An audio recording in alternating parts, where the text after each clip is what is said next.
श्री परमात्मने नमः। यथार्थ गीता, श्रीमद्भगवत गीता, अथ द्वादशोऽध्यायः। एकादश अध्याय के अंत में श्री कृष्ण ने बारंबार बल दिया था कि अर्जुन, मेरा यह स्वरूप जिसे तूने देखा तेरे सिवाय न पहले कभी देखा गया है और न भविष्य में कोई देख सकेगा।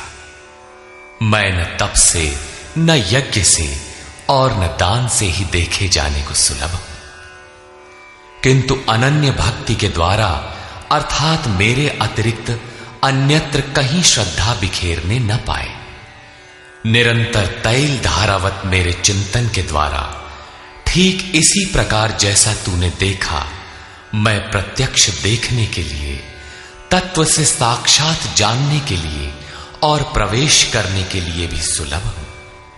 अतः अर्जुन, तू निरंतर मेरा ही चिंतन कर, भक्त बन।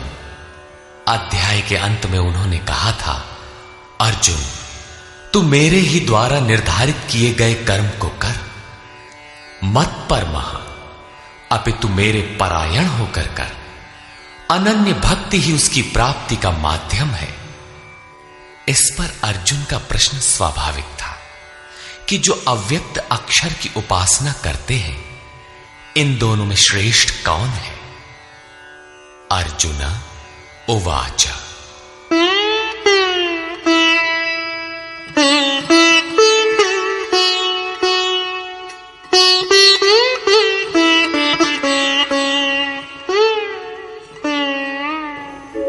एवं सततयुक्ता ये भक्तास्त्वां पर्युपासते, ये चाप्यक्षरमव्यक्तम् तेषां के योगवित्तमाः।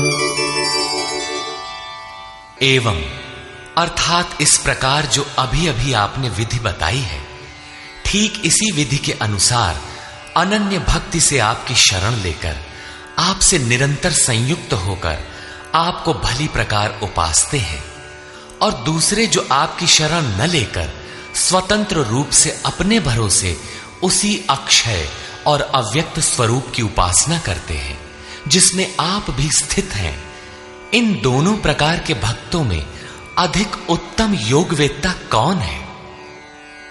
इस पर योगेश्वर श्री कृष्ण ने कहा, श्री भगवान उवाचा,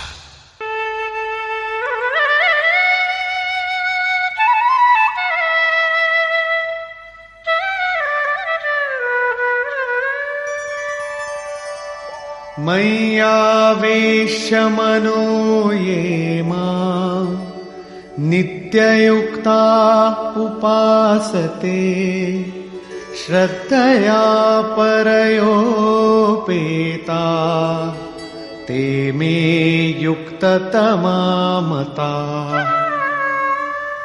अर्जुन, मुझ में मन को एकाग्र करके निरंतर मुझसे संयुक्त हुए जो भक्तजन परम से संबंध रखने वाली श्रेष्ठ श्रद्धा से युक्त होकर मुझे भजते हैं, वे मुझे योगियों में भी अति उत्तम योगी मान्य हैं। ये त्वक्षरमनिर्देश्यम् अव्यक्तं पर्युपासते, सर्वत्र गमचिन्त्यं च कूटस्थमचलं ध्रुवम्, संयम्येन्द्रियग्रामं सर्वत्र समबुद्धयः, ते प्राप्नुवन्ति मामेव सर्वभूतहिते रताः। जो पुरुष इंद्रियों के समुदाय को भली प्रकार संयत करके मन बुद्धि के चिंतन से अत्यंत परे सर्वव्यापी अकथनीय स्वरूप, सदा एक रस रहने वाले, नित्य अचल अव्यक्त आकार रहित और अविनाशी ब्रह्म की उपासना करते हैं, संपूर्ण भूतों के हित में लगे हुए और सब में समान भाव वाले वे योगी भी मुझे ही प्राप्त होते हैं। ब्रह्म के उपर्युक्त विशेषण मुझसे भिन्न नहीं है, किंतु क्लेशोऽधिकतरस्तेषाम् अव्यक्तासक्तचेतसाम् अव्यक्ता हि गतिर्दुःखम् देहवद्भिरवाप्यते। उन अव्यक्त परमात्मा में आसक्त हुए चित्त वाले पुरुषों के साधन में क्लेश विशेष है, क्योंकि देहाभिमानियों से अव्यक्त विषयक गति दुखपूर्वक प्राप्त की जाती है। जब तक देह का भान है तब तक अव्यक्त की प्राप्ति दुष्कर है। योगेश्वर श्री कृष्ण सद्गुरु थे। अव्यक्त परमात्मा उनमें व्यक्त था।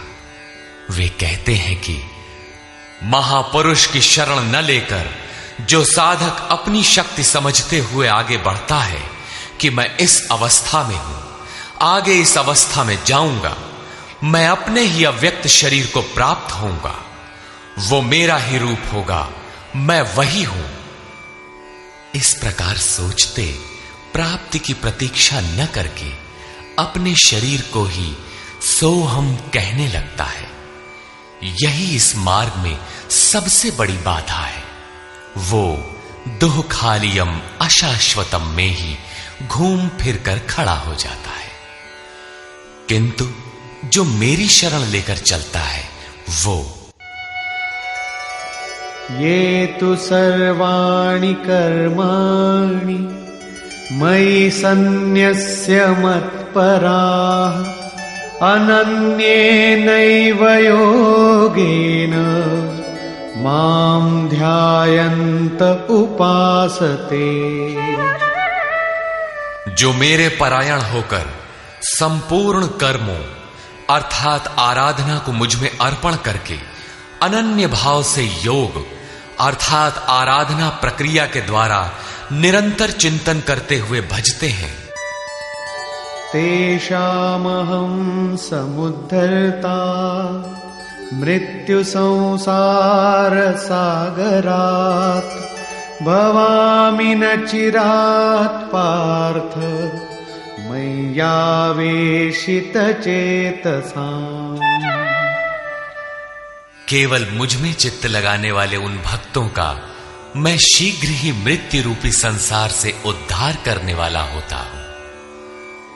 इस प्रकार चित्त लगाने की प्रेरणा और विधि पर योगेश्वर प्रकाश डालते हैं।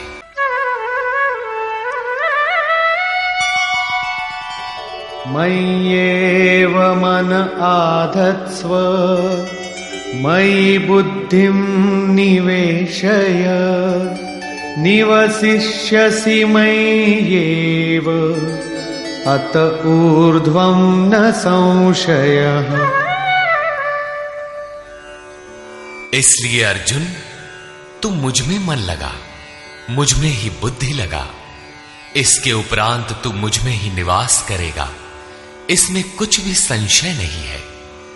मन और बुद्धि भी न लगा सके तब जैसा अर्जुन ने पीछे कहा भी था कि मन को रोकना तो मैं वायु की तरह दुष्कर समझता हूं। इस पर योगेश्वर श्री कृष्ण कहते हैं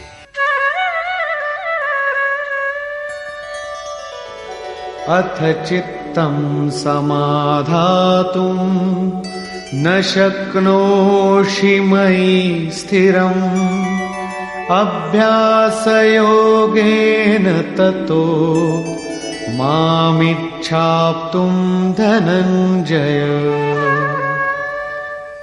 यदि तू मन को मुझ में अचल स्थापित करने में समर्थ नहीं है तो हे अर्जुन योग के अभ्यास द्वारा मुझे प्राप्त होने की इच्छा कर।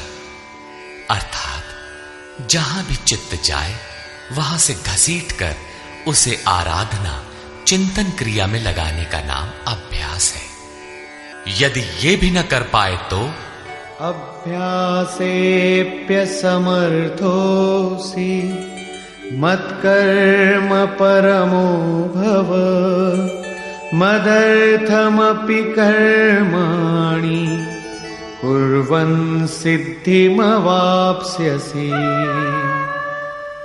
यदि तू अभ्यास में भी असमर्थ है तो केवल मेरे लिए कर्म कर, अर्थात आराधना करने में तत्पर हो जा।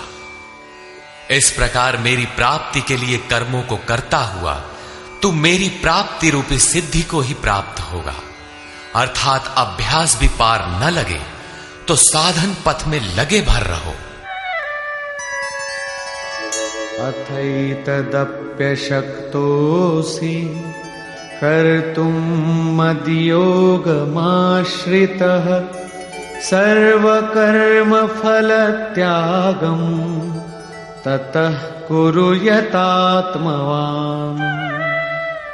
यदि इसे भी करने में असमर्थ हो तो संपूर्ण कर्म के फल का त्याग कर, अर्थात लाभ हानि की चिंता छोड़कर मद्योग के आश्रित होकर, अर्थात समर्पण के साथ आत्मवान महापुरुष की शरण में जाओ। उनसे प्रेरित होकर कर्म स्वतः होने लगेगा। समर्पण के साथ कर्म फल के त्याग का महत्व बताते हुए योगेश्वर श्री कृष्ण कहते हैं, श्रेयो हि ज्ञानमभ्यासाच् ज्ञानाध्यानं विशिष्यते ध्यानात् कर्मफलत्यागः त्यागात् शान्तिरनन्तरम्। केवल चित्त को रोकने के अभ्यास से ज्ञान मार्ग से कर्म में प्रवृत्त होना श्रेष्ठ है। ज्ञान माध्यम से कर्म को कार्य रूप देने की अपेक्षा ध्यान श्रेष्ठ है, क्योंकि ध्यान में इष्ट रहता ही है।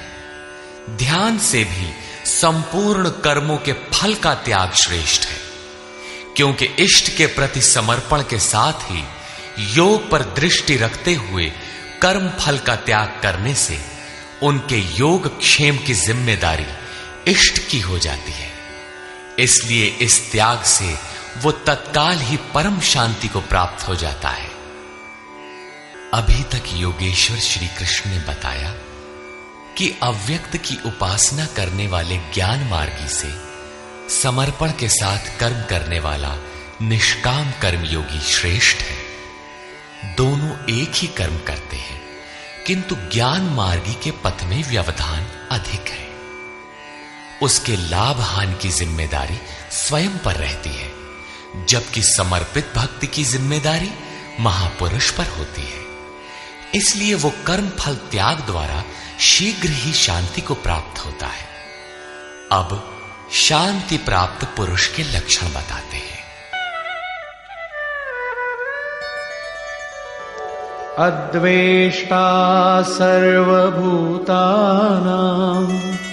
मैत्रः करुण एव च निर्ममो निरहंकारः समदुःख सुखः क्षमी।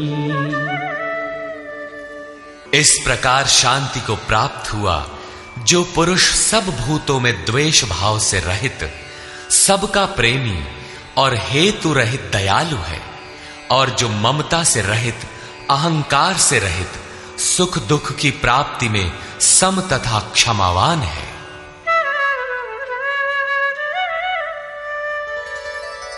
संतुष्टः सततं योगी यतात्मा दृढ़निश्चयः मय्यर्पितमनो बुद्धिः यो मद्भक्तः स मे प्रियः।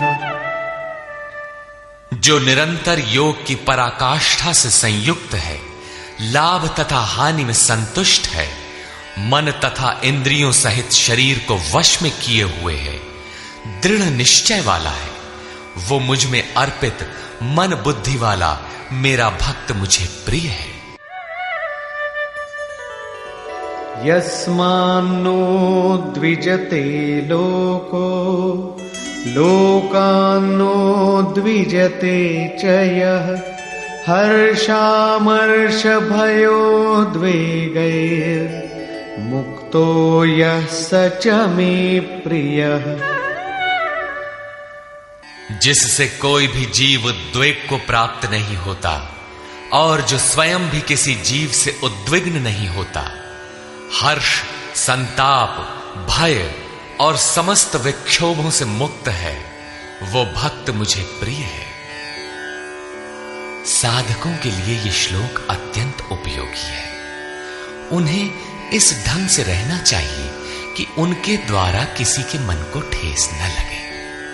इतना तो साधक कर सकता है, किंतु दूसरे लोग इस आचरण से नहीं चलेंगे। वे तो संसारी हैं ही, वे तो आग उगलेंगे, कुछ भी कहेंगे, किंतु पथिक को चाहिए कि अपने हृदय में उनके द्वारा अर्थात उनके आघातों से भी उथल पुथल न हो, चिंतन में सुरत लगी रहे, क्रम न टूटे। उदाहरण के लिए, आप स्वयं सड़क पर नियमानुकूल बाएं से चल रहे हैं, कोई मदिरा पीकर चला आ रहा है, उससे बचना भी आपकी जिम्मेदारी है। अनपेक्ष शुचिर्दक्ष उदासीनो गतव्यथः सर्वारंभ परित्यागी यो मद्भक्तः स मे प्रियः। जो पुरुष आकांक्षाओं से रहित सर्वथा पवित्र है, दक्ष अर्थात आराधना का विशेषज्ञ है, अर्थात ऐसा नहीं कि चोरी करता हो तो दक्ष है। श्री कृष्ण के अनुसार कर्म एक ही है, नियत कर्म, आराधना, चिंतन, उसमें जो दक्ष है, जो पक्ष विपक्ष से परे है, दुखों से मुक्त है, सभी आरंभों का त्यागी, वो मेरा भक्त मुझे प्रिय है। करने योग्य कोई क्रिया उसके द्वारा आरंभ होने के लिए शेष नहीं रहती।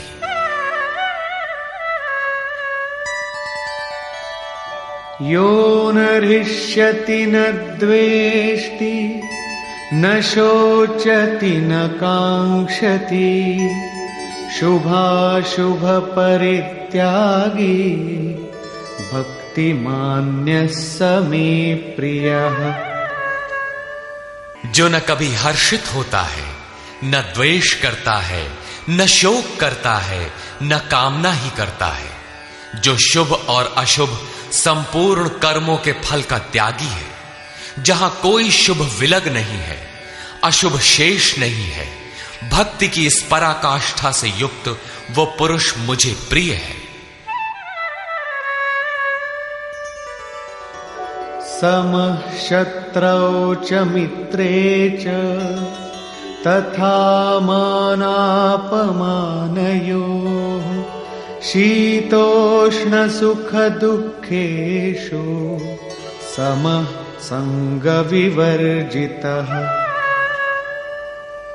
जो पुरुष शत्रु और मित्र में, मान तथा अपमान में सम है, जिसके अंतःकरण की वृत्तियां सर्वथा शांत हैं, जो सर्दी गर्मी सुख दुखादि द्वंद्वों में सम है और आसक्ति रहित है, तथा तुल्य निंदा स्तुतिर्मौनी संतुष्टो येन केनचित् अनिकेतः स्थिरमतिर् भक्तिमान् मे प्रियो नरः।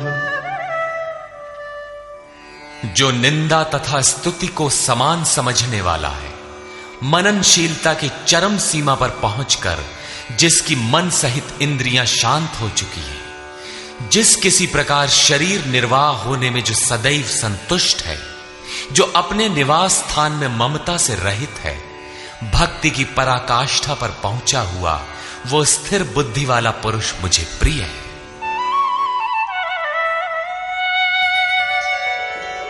ये तु धर्म्यामृतमिदं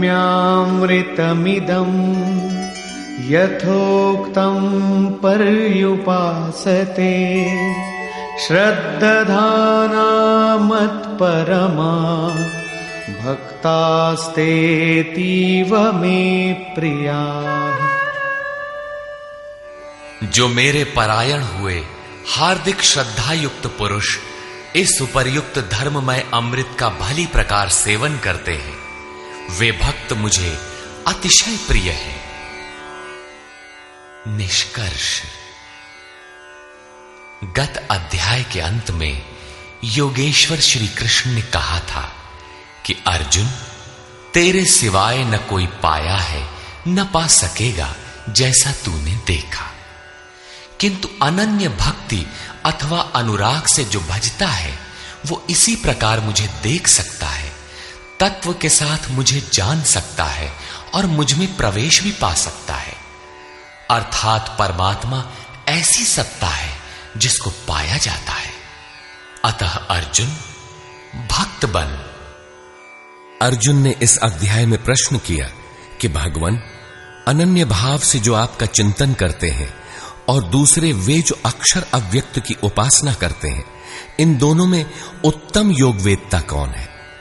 योगेश्वर श्री कृष्ण ने बताया कि दोनों मुझे ही प्राप्त होते हैं, क्योंकि मैं अव्यक्त स्वरूप हूं, किंतु जो इंद्रियों को वश में रखते हुए मन को सब ओर से समेटकर अव्यक्त परमात्मा में आसक्त हैं, उनके पथ में क्लेश विशेष है।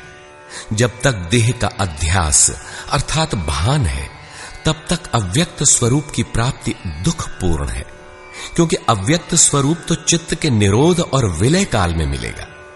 उसके पूर्व उसका शरीर ही बीच में बाधक बन जाता है। मैं हूं, मुझे पाना है कहते कहते अपने शरीर की ही ओर घूम जाता है। उसके लड़खड़ाने की अधिक संभावना है। अतः अर्जुन, तू संपूर्ण कर्मों को मुझ में अर्पण करके अनन्य भक्ति से मेरा चिंतन कर। जो मेरे परायण भक्तजन संपूर्ण कर्मों को मुझ में अर्पण करके मानव शरीरधारी मुझ सगुण योगी के रूप का ध्यान द्वारा तैल धारावत निरंतर चिंतन करते हैं, उनका मैं शीघ्र ही संसार सागर से उद्धार करने वाला हो जाता हूं। अतः भक्ति मार्ग श्रेष्ठ है। अर्जुन, मुझ में मन को लगा, मन न लगे तो भी लगाने का अभ्यास कर। जहां भी चित्त जाए पुनः घसीट कर उसका निरोध कर। यह भी करने में असमर्थ है तो तू कर्म कर। कर्म एक ही है, यज्ञार्थ कर्म। तू कार्यम कर्म करता भर जा, दूसरा न कर। उतना ही कर, पार लगे चाहे न लगे। यदि यह भी करने में असमर्थ है तो स्थित प्रज्ञ आत्मवान तत्वज्ञ महापुरुष की शरण होकर संपूर्ण कर्म फलों का त्याग कर। ऐसा त्याग करने से तू परम शांति को प्राप्त हो जाएगा। तत्पश्चात परम शांति को प्राप्त हुए भक्त के लक्षण बताते हुए योगेश्वर श्री कृष्ण ने कहा, जो संपूर्ण भूतों में द्वेष भाव से रहित है, जो करुणा से युक्त और दयालु है, ममता और अहंकार से रहित है, वह भक्त मुझे प्रिय है। जो ध्यान योग में निरंतर तत्पर और आत्मवान आत्मस्थित है, वह भक्त मुझे प्रिय है। जिससे न किसी को उद्वेग प्राप्त होता है और स्वयं भी जो किसी से उद्वेग को प्राप्त नहीं होता, ऐसा भक्त मुझे प्रिय है। जो शुद्ध है, दक्ष है, व्यथाओं से उपराम है, सर्वारंभों को त्याग कर जिसने पार पा लिया है, ऐसा भक्त मुझे प्रिय है। संपूर्ण कामनाओं का त्यागी और शुभाशुभों का पार पाने वाला भक्त मुझे प्रिय है। जो निंदा और स्तुति में समान और मौन है, मन सहित जिसकी इंद्रियां शांत और मौन है, जो किसी भी प्रकार शरीर निर्वाह में संतुष्ट और रहने के स्थान में ममता से रहित है, शरीर रक्षा में भी जिसकी आसक्ति नहीं है, ऐसा स्थित प्रज्ञ भक्तिमान पुरुष मुझे प्रिय है। इस प्रकार श्लोक 11 से 19 तक योगेश्वर श्री कृष्ण ने शांति प्राप्त योग युक्त भक्त की रहनी पर प्रकाश डाला, जो साधकों के लिए उपादेय है। अंत में निर्णय देते हुए उन्होंने कहा, अर्जुन, जो मेरे परायण हुए अनन्य श्रद्धा से युक्त पुरुष इस ऊपर कहे हुए धर्ममय अमृत को निष्काम भाव से भली प्रकार आचरण में ढालते हैं, वे भक्त मुझे अतिशय प्रिय है। अतः समर्पण के साथ इस कर्म में प्रवृत्त होना श्रेयतर है, क्योंकि उसके हान लाभ की जिम्मेदारी वह इष्ट सद्गुरु अपने ऊपर ले लेते हैं। यहां श्री कृष्ण ने स्वरूपस्थ महापुरुष के लक्षण बताए, उनकी शरण में जाने को कहा और अंत में अपनी शरण में आने की प्रेरणा देकर उन महापुरुषों के समकक्ष अपने को घोषित किया। श्री कृष्ण एक योगी महात्मा थे। इस अध्याय में भक्ति को श्रेष्ठ बताया गया, अतः इस अध्याय का नामकरण भक्ति योग युक्ति संगत है। ओम तत्सदिति श्रीमद् भगवद गीता सूपनिषत्सु ब्रह्म विद्यायाम योग शास्त्रे श्री कृष्णा अर्जुन संवादे भक्ति योग नाम 12वां। इस प्रकार स्वामी अड़गड़ानंद कृत श्रीमद् भगवद गीता के भाष्य यथार्थ गीता का 12वां अध्याय पूर्ण होता है। हरि ओम तत्सत।